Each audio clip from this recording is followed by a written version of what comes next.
आज आपण मापन शाब्दिक उदाहरणे शिकूयात।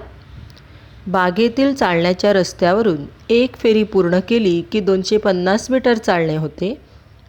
अजितचे आजोबा त्या रस्त्यावरून रोज 4 फेऱ्या मारतात, तर आजोबा रोज किती किलोमीटर चालतात?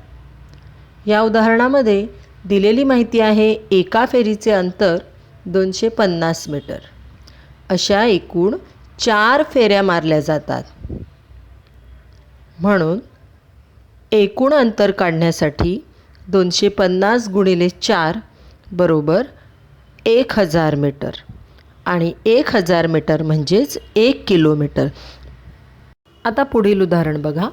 सुलभाने 4.5 मीटर कापड आणले, त्याचे 5 सारखे तुकडे करून आपल्या 5 मैत्रिणींना दिले, तर प्रत्येक मैत्रिणीला किती लांबीचे कापड मिळाले? या उदाहरणात एकूण कापड आहे 4 मीटर 50 सेमी म्हणजे 4.5 मीटर। याचं आपण मीटरमध्ये रूपांतर करून घेऊया। 4 गुणिले 100 बरोबर 400 अधिक 50 450 सेमी।